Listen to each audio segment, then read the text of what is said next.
Hi friends, Jesus with us ಚಾನಲ್ಗೆ ನಿಮಗೆ ಮತ್ತೆ ಸ್ವಾಗತ. ಭಯಪಡಬೇಡ, ನಾನು ನಿಮ್ಮ ಜೊತೆ ಇದ್ದೇನೆ ಎಂದು ಹೇಳಿದ ಯೇಸುವೇ ವಂದನೆ. ನಮ್ಮ ರಕ್ಷಕರಾದ ಯೇಸುವೇ ಸ್ತೋತ್ರ. ತಂದೆ, ನಿಮ್ಮ ನಾಮದಲ್ಲಿ ನಂಬಿಕೆಯಿಟ್ಟು ನಮ್ಮ ಕುಟುಂಬಕ್ಕಾಗಿ ಪ್ರಾರ್ಥಿಸುತ್ತೇವೆ. ನೀವು ನಮ್ಮ ಪ್ರಾರ್ಥನೆಗೆ ಉತ್ತರಿಸುವ ದೇವರಾಗಿದ್ದೀರಿ. ದೇವ, ನಮ್ಮ ಎಲ್ಲಾ ದುಃಖ, ಕಷ್ಟ, ರೋಗ, ನೋವು, ನಿರಾಶೆ, ತೊಂದರೆ ಎಲ್ಲವನ್ನೂ ನಿಮಗೆ ಸಮರ್ಪಿಸುತ್ತೇವೆ. ಯೇಸು ನಾಮದಲ್ಲಿ ಆಜ್ಞಾಪನೆ ಮಾಡು. ಅಸಾಧ್ಯವಾದ ಕಾರ್ಯಗಳನ್ನು ಮಾಡುವ ಶಕ್ತಿ ಪ್ರಾರ್ಥನೆಗೆ ಇದೆ. ನೀವು ಫಸ್ಟ್ ಟೈಮ್ ನಮ್ಮ ಚಾನಲ್ಗೆ ಬಂದಿದ್ದಾರೆ, ಸಬ್ಸ್ಕ್ರೈಬ್ ಮಾಡಿ. ವಿಡಿಯೋ ಇಷ್ಟವಾದಲ್ಲಿ ಲೈಕ್ ಮಾಡಿ, ಶೇರ್ ಮಾಡಿ. ನಿಮ್ಮಿಂದ ನಮಗೆ ಹೊಸ ವಿಡಿಯೋ ಮಾಡಲು ಸ್ಫೂರ್ತಿ ಸಿಗುತ್ತದೆ. ಆದಿಕಾಂಡ ಅಧ್ಯಾಯ 30. ರಾಹೇಲಳು ತಾನು ಮಕ್ಕಳನ್ನು ಹೆರದೆ ಇರುವುದನ್ನು ನೋಡಿ ತನ್ನ ಅಕ್ಕನ ಮೇಲೆ ಹೊಟ್ಟೆ ಕಿಚ್ಚುಪಟ್ಟು ಯಾಕೋಬನಿಗೆ, ಮಕ್ಕಳನ್ನು ನನಗೆ ಕೊಡು, ಇಲ್ಲದಿದ್ದರೆ ಸಾಯುವೆನು ಎಂದು ಹೇಳಲು ಅವನು ಆಕೆಯ ಮೇಲೆ ಕೋಪಗೊಂಡು, ದೇವರು ನಿನಗೆ ಮಕ್ಕಳನ್ನು ಕೊಡದೆ ಹೋದ ಮೇಲೆ ಕೊಡಲಿಕ್ಕೆ ನನ್ನಿಂದಾದೀತೋ ಅಂದನು. ಅದಕ್ಕೆ ಆಕೆಯು, ನನ್ನ ದಾಸಿಯಾದ ಬಿಲ್ಹಾ ಇದ್ದಾಳಲ್ಲ, ಅವಳನ್ನು ಕೂಡು, ಅವಳು ಬಸುರಾದರೆ ನನ್ನ ತೊಡೆಯ ಮೇಲೆ ಹೆರಿಸುವೆನು, ಹಾಗೆ ನನಗೂ ಸಂತಾನವಾಗುವುದು ಎಂದು ಹೇಳಿ ಅವನಿಗೆ ತನ್ನ ದಾಸಿಯಾದ ಬಿಲ್ಹಳನ್ನು ಹೆಂಡತಿಯಾಗುವುದಕ್ಕೆ ಒಪ್ಪಿಸಿದಳು.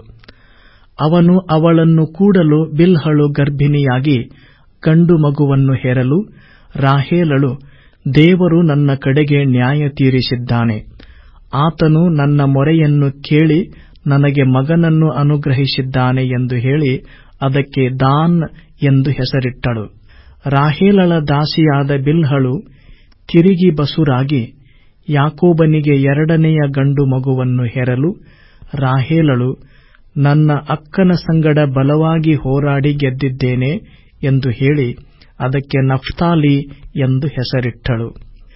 ಲೇಯಳು ತನಗೆ ಹೆರಿಗೆ ನಿಂತು ಹೋಗಿರುವುದನ್ನು ತಿಳಿದು ತನ್ನ ದಾಸಿಯಾದ ಜಿಲ್ಪಳನ್ನು ಯಾಕೋಬನ ಹೆಂಡತಿಯಾಗುವುದಕ್ಕೆ ಒಪ್ಪಿಸಿದಳು.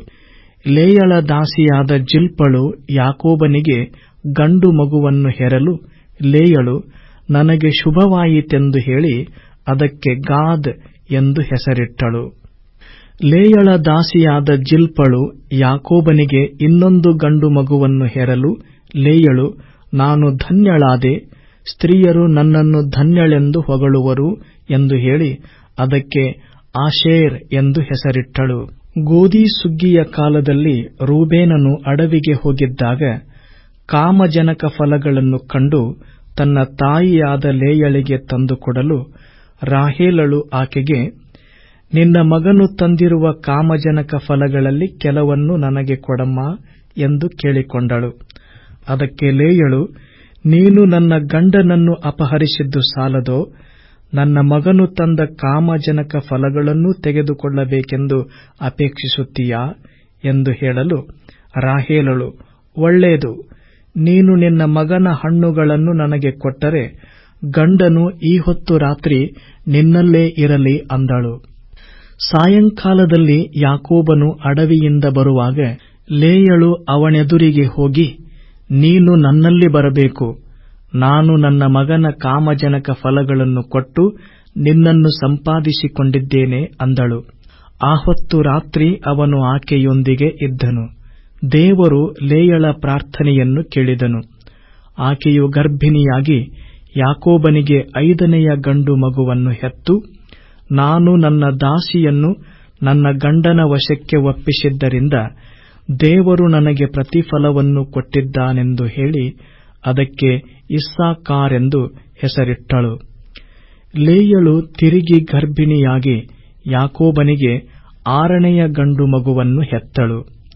ಆಕೆಯು, ದೇವರು ನನಗೆ ಒಳ್ಳೆ ಬಳುವಳಿಯನ್ನು ಕೊಟ್ಟಿದ್ದಾನೆ, ನಾನು ನನ್ನ ಗಂಡನಿಗೆ 6 ಮಂದಿ ಗಂಡು ಮಕ್ಕಳನ್ನು ಹೆತ್ತದ್ದರಿಂದ ಅವನು ನನ್ನೊಡನೆಯೇ ವಾಸಿಸುವನು ಎಂದು ಹೇಳಿ ಅದಕ್ಕೆ ಜಬುಲೂನ್ ಎಂದು ಹೆಸರಿಟ್ಟಳು. ತರುವಾಯ ಆಕೆಯು ಹೆಣ್ಣು ಮಗುವನ್ನು ಹೆತ್ತು ಅದಕ್ಕೆ ದೀನಾ ಎಂದು ಹೆಸರಿಟ್ಟಳು. ಆಮೇಲೆ ದೇವರು ರಾಹೇಲಳನ್ನು ನೆನೆಸಿಕೊಂಡು ಆಕೆಯ ಮೊರೆಯನ್ನು ಕೇಳಿ ಆಕೆಗೆ ಮಕ್ಕಳಾಗುವಂತೆ ಮಾಡಿದನು. ಆಕೆಯು ಗರ್ಭಿಣಿಯಾಗಿ ಗಂಡು ಮಗುವನ್ನು ಹೆತ್ತು, ದೇವರು ನನಗಿದ್ದ ಅವಮಾನವನ್ನು ಪರಿಹರಿಸಿದ್ದಾನೆ ಅಂದಳು. ಇದಲ್ಲದೆ ಆಕೆಯು ಯೆಹೋವನು ಇನ್ನೊಂದು ಗಂಡು ಮಗುವನ್ನು ನನಗೆ ದಯಪಾಲಿಸಬೇಕೆಂದು ಅದಕ್ಕೆ ಯೋಸೇಫನೆಂದು ಹೆಸರಿಟ್ಟಳು. ಯಾಕೋಬನು ಇನ್ನೂ 6 ವರುಷ ಲಾಬಾನನ ಸೇವೆ ಮಾಡಿ ಆಡು ಕುರಿ ಮುಂತಾದ ಸಂಪತ್ತನ್ನು ಸಂಪಾದಿಸಿಕೊಂಡದ್ದು. ರಾಹೇಲಳು ಯೋಸೇಫನನ್ನು ಹೆತ್ತ ನಂತರ ಯಾಕೋಬನು ಲಾಬಾನನಿಗೆ, ನನಗೆ ಅಪ್ಪಣೆ ಕೊಡಬೇಕು, ನಾನು ನನ್ನ ದೇಶದಲ್ಲಿರುವ ಸ್ವಂತ ಊರಿಗೆ ಹೋಗಬೇಕು. ನಾನು ಸೇವೆ ಮಾಡಿ ಪಡಕೊಂಡ ಹೆಂಡತಿಯರನ್ನೂ ನನ್ನ ಮಕ್ಕಳನ್ನೂ ನನಗೆ ಒಪ್ಪಿಸು, ನಾನು ಹೋಗುತ್ತೇನೆ. ನಾನು ನಿನಗೆ ಮಾಡಿದ ಸೇವೆ ನಿನಗೆ ತಿಳಿದೇ ಅದೆ ಎಂದು ಹೇಳಲು ಲಾಬಾನನು ಅವನಿಗೆ, ನನ್ನ ಮೇಲೆ ದಯವಿಟ್ಟು ನನ್ನ ಬಳಿಯಲ್ಲೇ ಇರು. ಯೆಹೋವನು ನಿನ್ನ ನಿಮಿತ್ತ ನನ್ನನ್ನು ಅಭಿವೃದ್ಧಿಪಡಿಸಿದ್ದಾನೆಂದು ಚೆನ್ನಾಗಿ ತಿಳಿದಿದ್ದೇನೆ. ನಾನು ನಿನಗೆ ಏನು ಕೊಡಬೇಕು ಹೇಳು, ಕೊಡುತ್ತೇನೆ ಎಂದು ಹೇಳಿದನು. ಅದಕ್ಕೆ ಯಾಕೋಬನು, ನಾನು ನಿನಗೆ ಮಾಡಿದ ಸೇವೆಯನ್ನು, ನನ್ನ ವಶದಲ್ಲಿದ್ದ ನಿನ್ನ ಪಶುಗಳು ಅಭಿವೃದ್ಧಿಯಾದದ್ದನ್ನೂ ನೀನು ಬಲ್ಲೆ. ನಾನು ಬರುವುದಕ್ಕೆ ಮೊದಲು ನಿನಗಿದ್ದದ್ದು ಸ್ವಲ್ಪವೇ, ಈಗ ಬಹಳವಾಗಿ ಹೆಚ್ಚಾಯಿತು. ನಾನು ಕೈ ಹಾಕಿದ ಎಲ್ಲಾ ಕೆಲಸದಲ್ಲಿಯೂ ಯೆಹೋವನು ನಿನ್ನನ್ನು ಅಭಿವೃದ್ಧಿಪಡಿಸಿದ್ದಾನೆ. ನಾನು ಸ್ವಂತ ಮನೆಗೋಸ್ಕರ ಯಾವಾಗ ಸಂಪಾದನೆ ಮಾಡಿಕೊಳ್ಳಲಿ ಎಂದು ಹೇಳಿದನು. ಲಾಬಾನನು, ನಿನಗೆ ನಾನೇನು ಕೊಡಬೇಕು ಹೇಳು ಅನ್ನಲು ಯಾಕೋಬನು, ನನಗೆ ಏನೂ ಕೊಡಬೇಡ, ಒಂದು ಕೆಲಸ ಮಾತ್ರ ಮಾಡಿದರೆ ನಾನು ತಿರುಗಿ ನಿನ್ನ ಹಿಂಡನ್ನು ಮೇಯಿಸಿ ಕಾಯುವೆನು. ಅದೇನೆಂದರೆ, ಈ ಹೊತ್ತು ನಾನು ನಿನ್ನ ಹಿಂಡಿನೊಳಗೆ ಹೋಗಿ ವಿಕಾರ ವರ್ಣವುಳ್ಳವುಗಳನ್ನೆಲ್ಲ, ಅಂದರೆ ಕುರಿಗಳಲ್ಲಿ ಕಪ್ಪಾಗಿರುವವುಗಳನ್ನು, ಆಡುಗಳಲ್ಲಿ ಚುಕ್ಕೆ ಅಥವಾ ಮಚ್ಚೆ ಉಳ್ಳವುಗಳನ್ನು ವಿಂಗಡಿಸುವೆನು. ಮುಂದೆ ಅಂಥದ್ದು ಹುಟ್ಟಿದರೆ ಅದೇ ನನ್ನ ಸಂಬಳವೆಂದು ನೀನು ಭಾವಿಸಬೇಕು.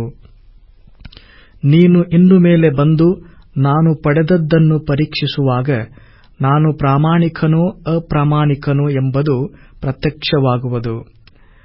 ಆಡುಗಳಲ್ಲಿ ಚುಕ್ಕೆ ಮಚ್ಚೆಯಿಲ್ಲದ್ದು, ಕುರಿಗಳಲ್ಲಿ ಕಪ್ಪಲ್ಲದ್ದು ನನ್ನ ಬಳಿಯಲ್ಲಿ ಸಿಕ್ಕಿದರೆ ಅದನ್ನು ಕದ್ದದ್ದೆಂದು ಎಣಿಸಬಹುದು ಅಂದನು. ಅದಕ್ಕೆ ಲಾಬಾನನು, ಒಳ್ಳೆಯದು, ನೀನು ಹೇಳಿದಂತೆಯೇ ಆಗಲಿ ಅಂದನು. ಅದೇ ದಿನ ಲಾಬಾನನು ಹೋತಗಳಲ್ಲಿ ರೇಖೆ ಮಚ್ಚೆ ಇದ್ದವುಗಳನ್ನು, ಮೇಕೆಗಳಲ್ಲಿ ಚುಕ್ಕೆ ಮಚ್ಚೆ ಇದ್ದವುಗಳನ್ನು, ಅಂದರೆ ಸ್ವಲ್ಪ ಬಿಳುಪಾದ ಬಣ್ಣವು ತೋರಿದ ಎಲ್ಲವುಗಳನ್ನು, ಕುರಿಗಳಲ್ಲಿ ಕಪ್ಪಾಗಿದ್ದವುಗಳನ್ನು ವಿಂಗಡಿಸಿ ತನ್ನ ಮಕ್ಕಳ ವಶಕ್ಕೆ ಒಪ್ಪಿಸಿ, ತನಗೂ ಯಾಕೋಬನಿಗೂ 3 ದಿನದ ಪ್ರಯಾಣದಷ್ಟು ದೂರ ಅಂತರವನ್ನು ಬಿಟ್ಟನು. ಯಾಕೋಬನು ಲಾಬಾನನ ಹಿಂಡಿನಲ್ಲಿ ಮಿಕ್ಕಾದವುಗಳನ್ನು ಮೇಯಿಸಿದನು. ಹೀಗಿರುವಲ್ಲಿ ಯಾಕೋಬನು ಲಿಬ್ನೆ, ಲೂಜು, ಅರ್ಮೋನ್ ಎಂಬೀ ಮರಗಳಲ್ಲಿ ಹಸಿ ಕೋಲುಗಳನ್ನು ತೆಗೆದುಕೊಂಡು ಪಟ್ಟೆ ಪಟ್ಟೆಯಾಗೆ ತೊಗಟೆಯನ್ನು ಸುಲಿದು ಅವುಗಳಲ್ಲಿರುವ ಬಿಳಿ ಬಣ್ಣವು ಕಾಣಿಸುವಂತೆ ಮಾಡಿ ಅವುಗಳನ್ನು ಆಡು ಕುರಿಗಳ ಹಿಂಡು, ನೀರು ಕುಡಿಯುವ ದೋಣಿಗಳಲ್ಲಿ ಇಟ್ಟನು. ಆಡು ಕುರಿಗಳು ಕುಡಿಯುವುದಕ್ಕೆ ಬಂದ ಸಮಯವೇ ಅವುಗಳಿಗೆ ಸಂಗಮ ಕಾಲವಾಗಿತ್ತು. ಅವು ಕೋಲುಗಳನ್ನು ನೋಡುತ್ತಾ ಸಂಗಮ ಮಾಡಿದ್ದರಿಂದ ರೇಖೆ ಚುಕ್ಕೆ ಮಚ್ಚೆಗಳುಳ್ಳ ಮರಿಗಳನ್ನು ಈದವು. ಯಾಕೋಬನು ಆ ಮರಿಗಳನ್ನು ಲಾಬಾನನ ಹಿಂಡಿಗೆ ಸೇರಿಸದೆ ತನ್ನವೆಂದು ಪ್ರತ್ಯೇಕಿಸಿದನು. ಮತ್ತು ಲಾಬಾನನ ಆಡು ಕುರಿಗಳ ಮುಖಗಳನ್ನು ರೇಖೆಯುಳ್ಳ ಆ ಆಡುಗಳ ಮತ್ತು ಕಪ್ಪಾದ ಕುರಿಗಳ ಕಡೆಗೆ ತಿರುಗಿಸಿದನು. ಇದಲ್ಲದೆ ಬಲಿಷ್ಠವಾದ ಆಡು ಕುರಿಗಳು ಸಂಗಮ ಮಾಡುವಾಗ ಆ ಕೋಲುಗಳನ್ನು ನೋಡುತ್ತಾ ಸಂಗಮ ಮಾಡಲಿ ಎಂದು ಯಾಕೋಬನು ದೋಣಿಗಳಲ್ಲಿ ಕೋಲುಗಳನ್ನಿಟ್ಟನು. ಬಲಹೀನ ಆಡು ಕುರಿಗಳ ಎದುರಾಗಿ ಇಡಲಿಲ್ಲ. ಹೀಗೆ ಬಲವಿಲ್ಲದವುಗಳು ಲಾಬಾನನ ಪಾಲಿಗೆ ಬಿದ್ದವು, ಬಲಿಷ್ಠವಾದವುಗಳು ಯಾಕೋಬನ ಪಾಲಿಗೆ ಬಿದ್ದವು. ಯಾಕೋಬನು ಬಹಳ ಸಂಪತ್ತುಳ್ಳವನಾದನು. ಅವನಿಗೆ ದೊಡ್ಡ ದೊಡ್ಡ ಹಿಂಡುಗಳು, ದಾಸದಾಸಿಯರು, ಒಂಟೆ ಕತ್ತೆಗಳು ಹೇರಳವಾಗಿದ್ದವು.